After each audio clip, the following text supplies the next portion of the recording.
Bienvenue dans Africa Chic, bienvenue si vous nous prenez en marche. On se retrouve avec le même plaisir pour célébrer la créativité africaine et découvrir toutes les nouvelles tendances dans la mode, le design et le lifestyle. Cette semaine, nous parlons des tenues traditionnelles et de la mode ivoirienne qui était à l'honneur au Musée national du costume situé dans la ville balnéaire de Grand-Bassam. C'était à l'occasion de la semaine du costume et de la mode, un reportage signé Hippolyte Dié et Herman Dogo que je vous propose de découvrir, et on revient s'entretenir avec Dr Tizier Bikofi. Il est le directeur du Musée national du costume.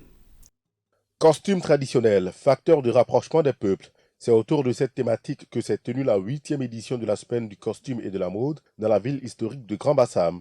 L'initiative vise à valoriser le costume traditionnel et offrir des opportunités d'expression aux acteurs des secteurs concernés.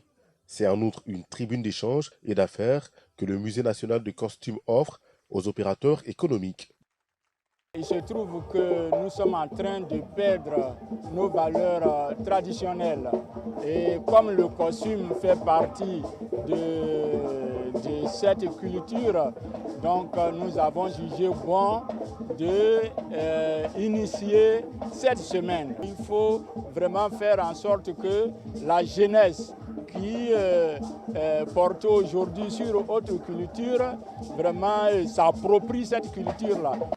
L'État ivoirien mène d'importantes actions pour faire du secteur culturel l'un des piliers du développement économique du pays.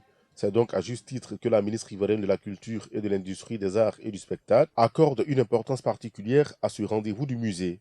La culture, il faut le souligner, se présente de nos jours comme un vaste marché. Un marché ouvert dans lequel les plus prospères seront ceux qui feront preuve d'originalité, d'authenticité, de créativité et de professionnalisme. Selon l'Institut national de la statistique et les rapports annuels du Programme national de développement, la contribution des activités culturelles au produit intérieur brut de la Côte d'Ivoire est passée de 2,43% en 2012 à 4% en 2018 et des centaines de milliers de personnes exercent dans le secteur.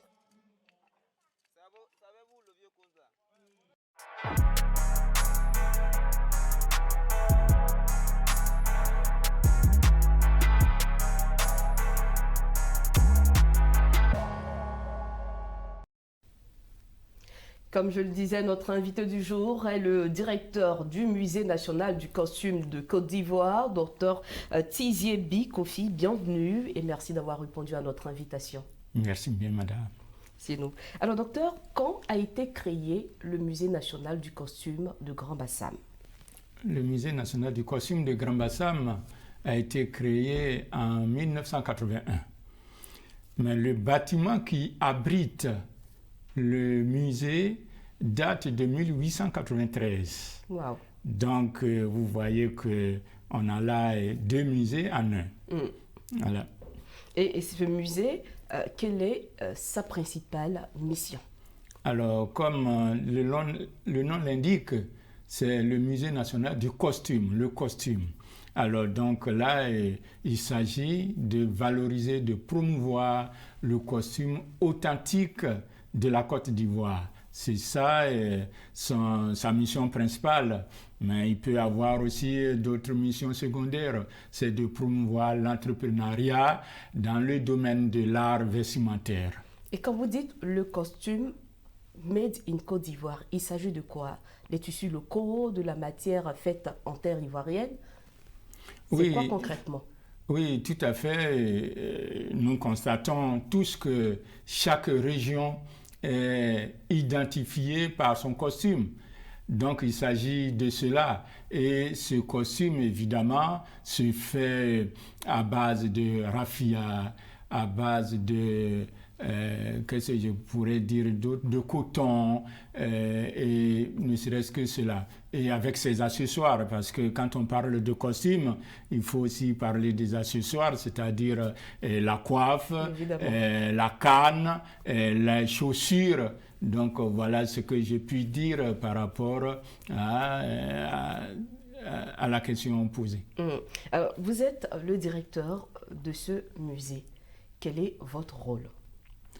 Alors, mon rôle, comme tout directeur, il s'agit de diriger. il s'agit de diriger, mais moi je parlerais plutôt de conservateur. C'est-à-dire que dans notre domaine, c'est vrai que officiellement, on nous appelle directeur, mais en tant que technicien, je suis plutôt conservateur. Donc, je préfère qu'on dise conservateur du Musée national du costume de Grand Bassam. Et en tant que tel, je planifie les activités techniques, j'essaie d'orienter et de donner forme à tout, enfin, je vais dire à la politique muséale concernant le Musée national du costume de Grand Bassam. Docteur, son nom l'indique certes, Musée national du costume de Grand Bassam, mais qu'est-ce qu'on y retrouve réellement? Alors, pour répondre à cette question, je vais dire musée au départ. Je voudrais dire quand même que c'est à l'initiative de l'homme de culture, du grand homme de culture Bernard Blindadier. S'il était à l'époque ministre chargé de la culture, et c'est sous Fouet-Boigny, et c'est lui qui a initié la création de ce musée. Et donc, à l'origine, il a parlé du musée du costume et de l'habitat. C'est justement pour ça qu'en dehors du costume, vous trouverez aujourd'hui des maquettes d'habitat dans ce musée, c'est-à-dire comment nos sociétés s'organisaient dans leur espace. Voilà, donc nous trouverons ces habitats-là. Et puis, nous sommes dans un bâtiment colonial et là-dedans, il y a des photos de cette époque. Et puis, en plus de cela, nous avons, comment dire ça déjà, des objets usuels. Des objets usuels parce que c'est quand même un musée ethnographique. Et ce bâtiment a-t-il été classé patrimoine mondial de l'UNESCO? Oui, ce bâtiment, toute la ville historique est inscrite sur la liste du patrimoine mondial de l'UNESCO. Et ce bâtiment est taxé de bâtiment remarquable parce que sur le site exceptionnel, je voulais dire, plutôt exceptionnel, parce que sur le site, il y a des bâtiments ordinaires, des bâtiments remarquables et des bâtiments exceptionnels. Et puisque c'était le palais du gouverneur, et ce bâtiment est désigné comme un bâtiment exceptionnel. Et aujourd'hui, quand vous recevez des visiteurs, ils viennent que pour le bâtiment ou pour le musée qu'il est devenu? Ah oui, ça peut être les deux à la fois. C'est d'abord pour le musée qu'il est devenu. Mais en même temps, comme je le disais, il y a des collections qui datent de 1981. Mais ce bâtiment aussi, parce que quand les visiteurs viennent visiter, il y a aussi la ville historique de Grand Bassam. Et en tant que tel, il y a aussi le bâtiment qu'on vient visiter. D'accord. Parce que c'est un bâtiment exceptionnel. D'accord. Oui. Alors, docteur, quel type de vêtements est exposé, peut être exposé dans ce musée du costume? Alors, c'est un musée national du costume. Autant pour nous. Oui, c'est un musée national du costume. Alors, pour juste dire que c'est des costumes. Alors, qu'est-ce que nous entendons par costume? Parce que c'est important. Le costume, c'est le mode d'habillement de chaque société. Voilà, donc nous avons notre mode d'habillement. C'est-à-dire, je vais dire, quand on est au nord, ils ont leur façon de s'habiller, au centre, à l'ouest, à l'est. Alors, donc, c'est cela, le costume.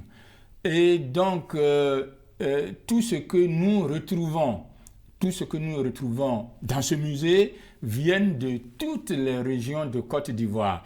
Bien entendu, ce que je voudrais quand même spécifier, tout ce qui se trouve dans un musée, on ne va pas les acheter dans un marché.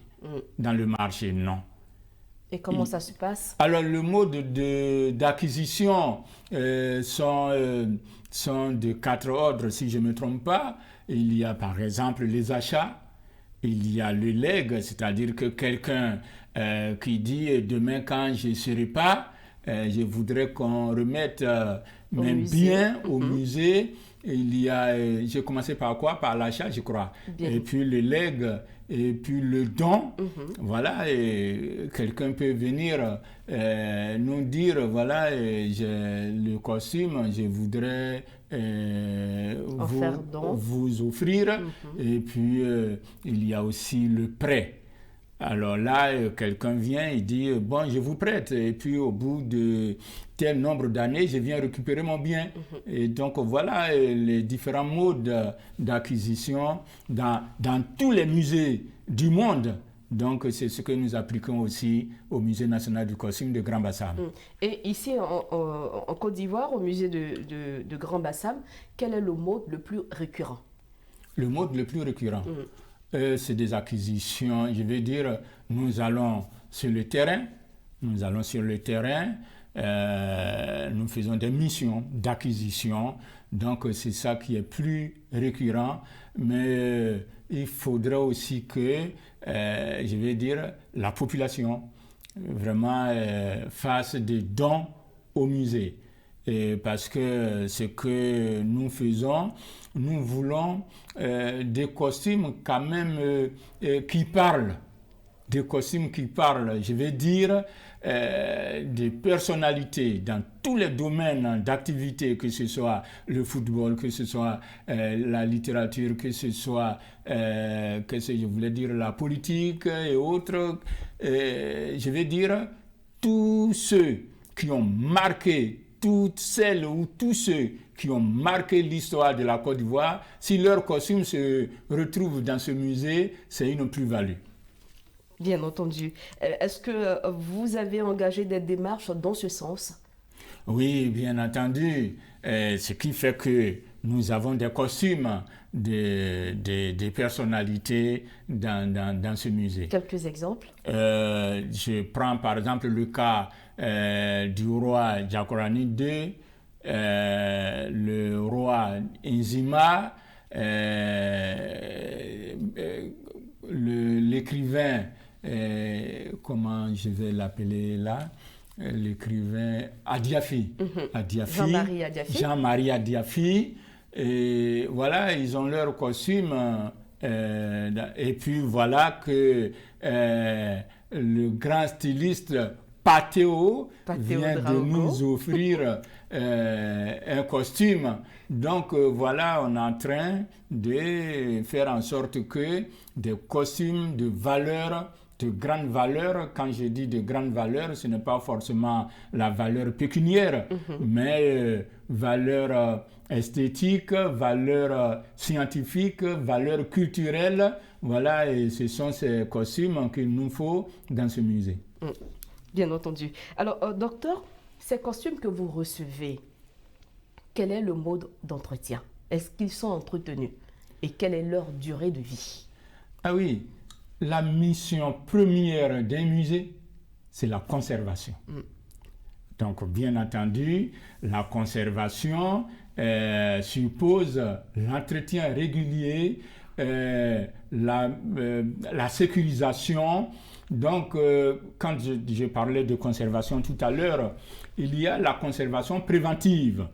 Donc, cette conservation, c'est l'entretien régulier, l'inspection régulière pour voir dans quel état tel costume se trouve ou bien tel autre objet du musée se trouve. Et puis, on fait le rapport et à partir de là, on apporte des solutions.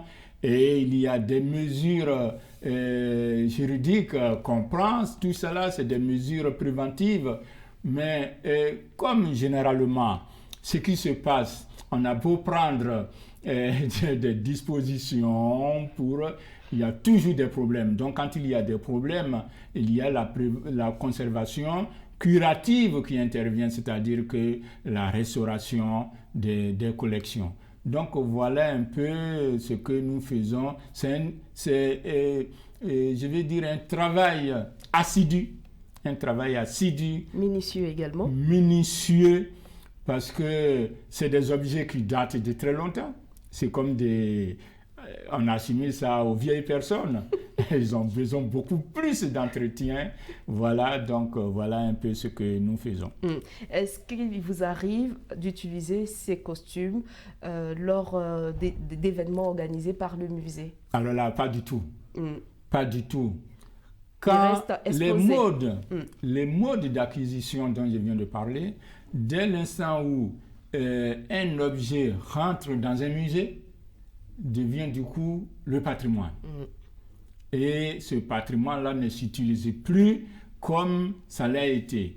Et justement, pour pallier à cela, il y a la technologie qui vient, je vais dire, prendre sa part. Je vais dire quoi? Il y a, par exemple, le costume. Ça se porte, et c'est ce qu'on va voir, ça se porte de cette façon. Donc, c'est filmé, et dans un musée, il y a une partie où des projections se font, et puis tel que l'objet s'utilise dans la société, voilà, c'est projeté et puis on voit. Sinon, juste pour dire que quand un objet rentre dans un musée, c'est dans tous les musées du monde, on ne l'utilise plus comme ça l'était. Et comment fonctionne le musée national du costume de Grand Bassam? Est-ce qu'il y a des jours d'ouverture? Est-ce qu'il est accessible à tous? Ah oui, un musée est accessible à tout le monde. C'est fait même pour ça. Même aux petits? Pardon? Même aux enfants? Ah oui, le musée est ouvert à toute catégorie de personnes. Parce qu'on dit le musée est au service de la société et de son développement. Et puis, qui fait le développement?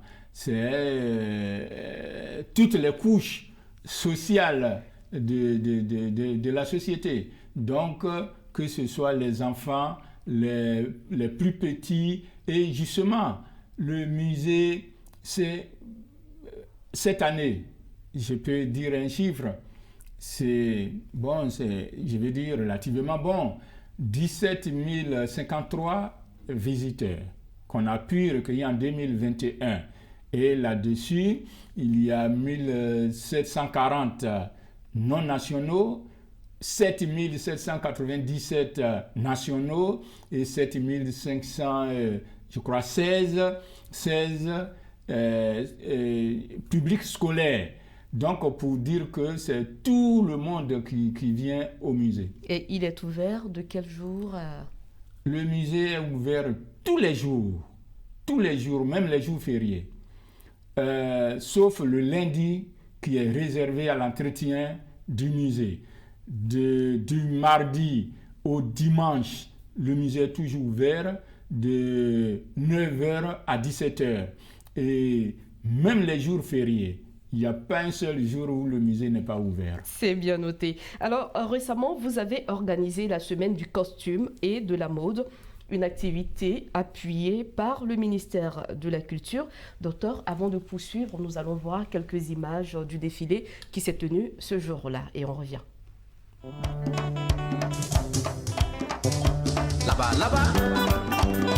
Hey!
degré. Brianna, and the dog, a year, but my was there, so I go. And yes, you go, yes, you degree. I can't roll. I'm my love, Gabrizo was you. That I regret, I got her name on Sua. I'm when you say, I got her Purunova. I can't roll. Oguruge, more was you.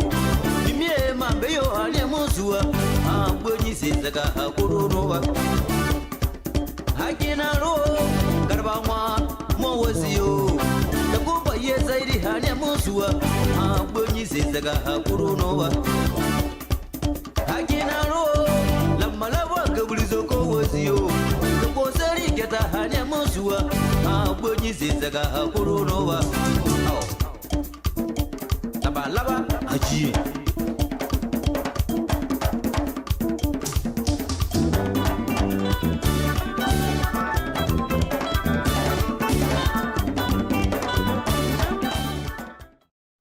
Un beau défilé à l'occasion donc de la semaine du costume et de la mode de Grand Bassam. Docteur, dites-nous, quel est l'objectif de cette semaine? La semaine du costume de Grand Bassam, ce que je veux dire, c'est que le costume est un pan de la culture. Or, la culture, le développement sans la culture, c'est un développement qui est voué à l'échec. Ça, il faut le dire. La plupart de nos projets qui vont à volo, c'est dû à cela, parce qu'on ne tient pas compte du pan qui est la culture.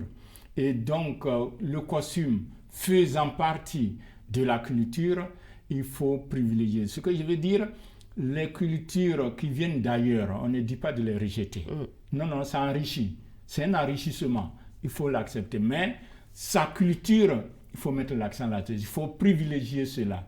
Donc, c'est en cela que nous pensons que le costume, nos costumes doivent être portés par des Ivoiriens, doivent être privilégiés et portés du plus petit au plus grand. Donc, une activité de valorisation et de promotion du costume authentique, il faut le préciser, de la Côte d'Ivoire. C'est-à-dire que les costumes que nous portons dans nos régions, évidemment... Parce que là, on a vu toutes les régions qui étaient représentées. Tout à fait. Et puis, bon, voilà que les stylistes d'aujourd'hui allient les matériaux traditionnels et modernes pour faire... Donc, il y a une certaine dynamique qu'il ne faut pas rejeter. Mais le costume authentique aussi, il faut le privilégier. Et cette activité en était à sa 8e édition. Tout à fait. Qu'est-ce qu'on peut retenir? Ce qu'on retient, c'est que la population a apprivoisé, je vais dire... c'est aujourd'hui, cette semaine est aujourd'hui dans les mœurs de la population. La population l'a accepté. Vous voyez l'engouement qu'il y a eu. Donc, ce qu'on peut retenir, c'est que il faudrait que nous restions sur cette lancée pour que cette fête perdure et que ça donne le résultat que nous attendons, c'est-à-dire que le costume traditionnel soit accepté par tous. Vous voyez que moi, je suis la plupart du temps en tenue traditionnelle. Pas parce que je suis devenu le conservateur du Musée national du costume de Grand Bassam, c'est depuis toujours. Quel rôle devraient jouer les musées, les sites du patrimoine dans l'éducation des plus jeunes? Ah oui, l'éducation, comme vous le dites si bien, à partir du musée, nous éduquons des enfants. Aujourd'hui, tout ce qui vient d'ailleurs est accepté de façon azimute par la population, notamment la jeunesse. Mais il faut éduquer les populations, la jeunesse, à notre culture. Donc, c'est en cela que c'est important. Et puis, ce qui se passe, il y a, je vais dire, la théorie qui s'enseigne dans les écoles. Quand on arrive au musée, c'est la pratique. Donc nous accueillons beaucoup de stagiaires qui viennent au musée pour apprendre la culture et puis je pense qu'ils en sont vraiment très ravis. Docteur Tizier Bikofi, merci d'avoir répondu à nos différentes questions. Je vous en prie. Voilà, vous l'avez compris, hein, c'est la fin donc de cette émission. Nous disons merci à toute l'équipe en régie, merci à tous nos téléspectateurs. On se retrouve la semaine prochaine pour notre numéro. D'ici là, portez-vous bien.